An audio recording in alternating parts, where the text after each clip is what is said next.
Desai study centre से जुड़े हुए तमाम साथियों को सुप्रभात। कल की क्लास में अपन बात कर चुके हैं अलग अलग में मनोवैज्ञानिकों ने जो वर्गीकरण दिया था व्यक्तित्व मापन का, जिसमें सबसे मोस्ट कार्ल यूंग का वर्गीकरण रहा है। उसके बाद जो सैद्धांतिक एक थार्नाइट का वर्गीकरण भी पढ़ा था अपने।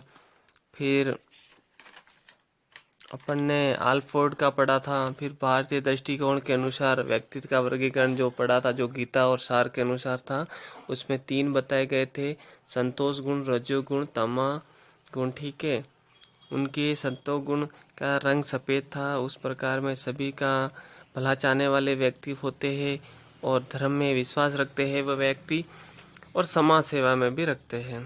तो साथियों, साधु होंगे जैसे संत, योगी, दार्शनिक या राजा, अपने चर्चा की थी।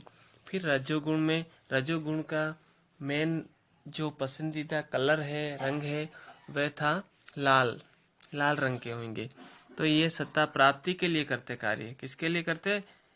सत्ता प्राप्ति के लिए कार्य करते। और ये सत्ता प्राप्ति हेतु हिंसा कार्य करते हैं और भोग विलास होते हैं। सेठ होंगे जैसे साहूकार, किसान, राजनेता, मंत्री आदि। फिर तमागुण में पड़ा था रंग काला होगा। चोर, डाकू जो भी, उनका पसंदीदा कलर काला रंग होगा। इससे दूसरों का सुख देखा नहीं जाता है, इस प्रकार के व्यक्तित्व वालों का। तो आगे आज अपन बात कर रहे हैं चरक सिद्धांत, जिसने दिया था इसका व्यक्तित्व का वर्गीकरण। तो चरक संहिता के अनुसार जो व्यक्तित्व का वर्गीकरण दिया था वो इस प्रकार है। चरक संहिता का मानना था कि विकास के आधार पर व्यक्तित्व के 3 प्रकार बताए गए। कितने? व्यक्तित्व के 3 प्रकार बताए गए हैं। ठीक है, वात, पित्त, कफ। वात, वायुधन, आकाश। ठीक है, वात यानी वायुधन, आकाश यानी भारी भरकम शरीर के होंगे, ये मोटे पैर होंगे, खाने पीने के शौकीन होंगे और विकार श्वास की बीमारी से ग्रसित होंगे साथियों, वात वाले। ठीक है, फिर पित्त, वायु, अग्नि, तो लंबा चौड़ा शरीर होगा, लंबी भुजाएं होगी और व्यायाम प्रिय होंगे, रोमांस प्रिय होंगे, खिलाड़ी प्रवृत्ति के होंगे, विकास, जोड़ी के दर्द ये से ग्रसित होंगे।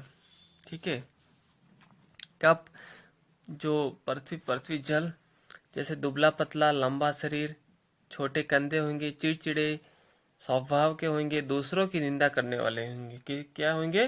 दूसरों की निंदा करने वाले होंगे। और विकार काली व कुकुर खांसी से ग्रसित होंगे, इनमें एक विकार होगा।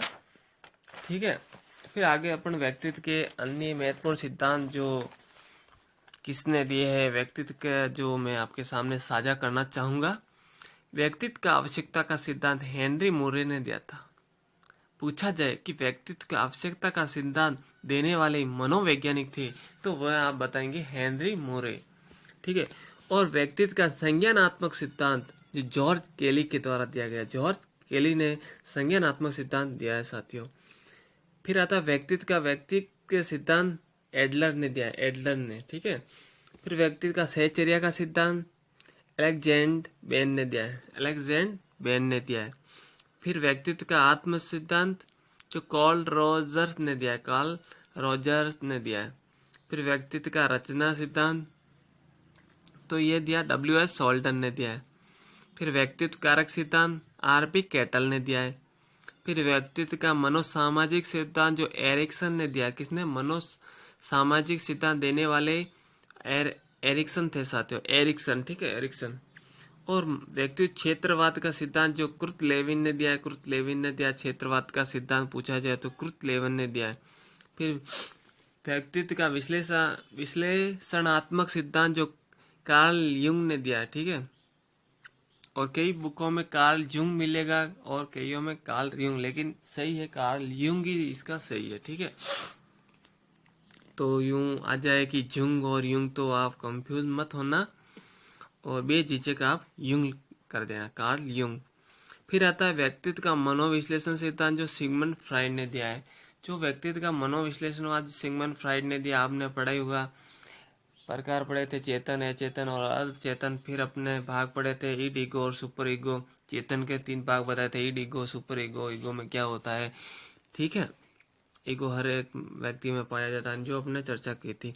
फिर व्यक्तित्व को प्रभावित करने वाले कारक जैसे जैविक कारक मोस्ट, फिर वातावरण कारक होता है, फिर मनोवैज्ञानिक कारक होता है। तो शारीरिक जो जैविक कारक होता है, जो शारीरिक संरचना होती है, किस प्रकार के शरीर की संरचना होगी, दुबला पतला। फिर तंत्रिका तंत्र, हाथ पैर कैसे किस प्रकार के क्रिया करते हैं। फिर स्वास्थ्य कैसा रहता है। फिर स्नायु मंडल। फिर बुद्धि उसकी कैसी, IQ, जैसे अंतःस्रावी ग्रंथियाँ आदि जैविक कारक में आएंगे।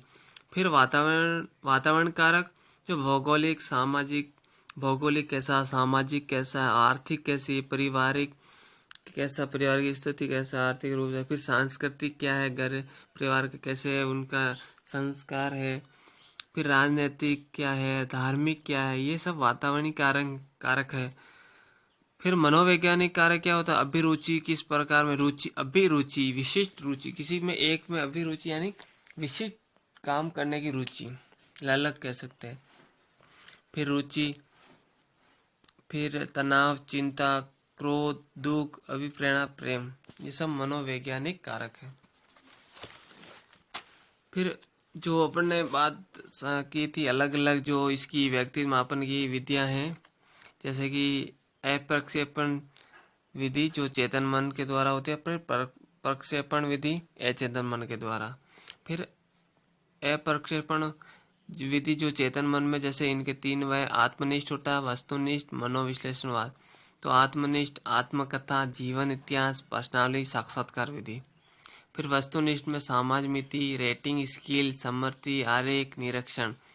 फिर मनोविश्लेषण में स्वप्न विश्लेषण, शब्द सहचर्या, मुक्त सहचर्या या समायोजन। जो ये थोड़ी बहुत बची है, ये अपन और नेक्स्ट यूनिट जो आ रही है उसमें इनकी सब अपन विस्तार से पढ़ेंगे। फिर प्रक्षेपण अचेतन मन, इसमें क्या होता है, जो प्रक्षेपण में जैसे बाल प्रसंग, बोध परीक्षण, CAT, कथा प्रसंग विधि जो CAT नाम 1948 में आया था, निर्माता वेलक था, इसका निर्माण करने वाला वेलक था। कार्ड 10 थे जिनमें जानवरों के चित्र अंकित होते थे। फिर प्रौढ़ प्रसंग बोध परीक्षण, इसमें TAT टेस्ट के नाम से जाना जाता है। यह परीक्षण 1935 में अपन ने चर्चा की थी, निर्माण मार्गन मुरे ने दिया था। इसमें 30 कार्ड थे रिक्त में, और 10 मेल के थे, 10 फीमेल के थे, 10 शामिल मिक्स में थे जो मेल और फीमेल के दोनों थे। फिर आता है रोसा सही दबा परीक्षण जो IBTI 1931 में आया है, जो निर्माता हरमन रोसा था। हरमन रोसा सही दबा परीक्षण, हरमन रोसा, जो 10 कार्ड थे, इसमें 5 काले हैं, 3 रंगीन कार्ड है, 2 भूरे हैं। ये अपन विस्तार से अभी चर्चा करेंगे। फिर वाक्य पूर्ति परीक्षण जो 1930 में आया था, पाइन वे टेंडलर ने लेके आया था। पाइन वे टेंडलर 20 से 50 वाक्य तक थे। ठीक है। फिर शब्द पूर्ति परीक्षण जो 1879 में आया, जो फ्रांसिस गाल्टन लेके आया था, जिसमें कितने शब्द थे, 50 से 100 शब्द थे साथियों। तो सही दबा परीक्षण क्या है, ये ध्यान से पढ़ना, ये मोस्ट है, इसमें से कई प्रश्न पूछे भी गए हैं। तो रोसा सही दबा परीक्षण 1921 में आया, जो हरमन रोसा लेके आया था। व्यक्तित्व का इसे XR एक्सरे कह सकते हैं अपन। क्या कहते हैं, व्यक्ति का एक्सरे कह सकते हैं। तो इस परीक्षण में अपन ने पढ़ा कि 10 कार्ड होते हैं, जो 5 तो काले होंगे मतलब ब्लैक एंड वाइट है, और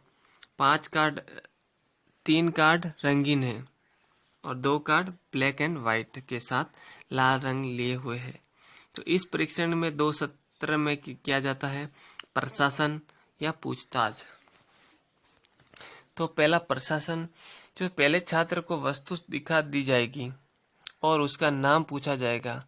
दूसरी सत्र में पूछताछ होगी, जिसमें बच्चों को 2 प्रश्न पूछे जाएंगे।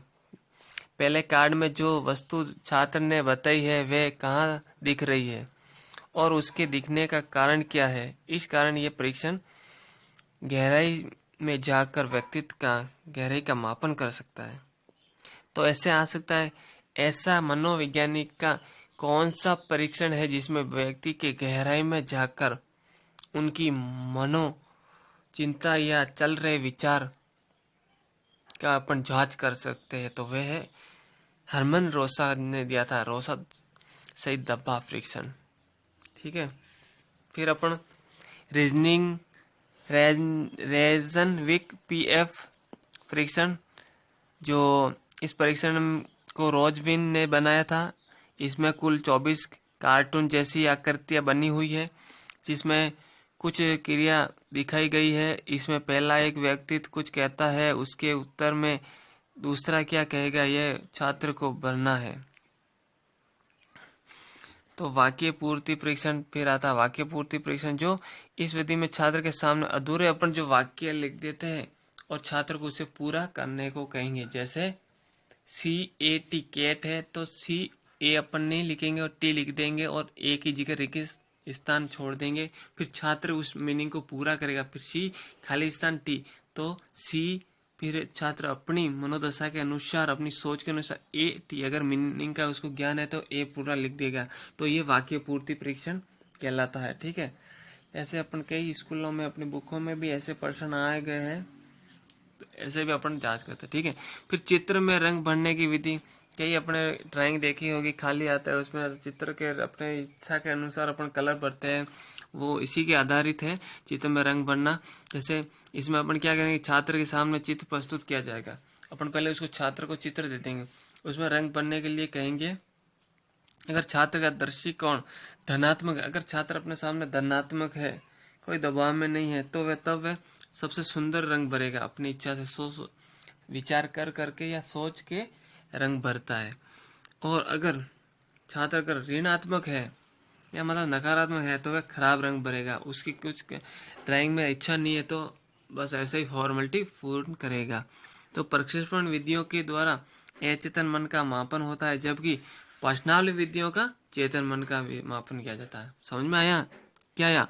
अपन ने अब तक पढ़ा कि अचेतन मन में किसका मापन होता है। प्रक्षेपण विधियों के द्वारा अपन अचेतन मन में क्या चल रहा है वो अपन जांच सकते हैं, लेकिन प्रश्नावली विधि में चेतन मन का मापन किया जा सकता है। ये अपन आप ध्यान रखोगे। तो यहाँ पर अपना व्यक्तित्व आज समाप्त होता है।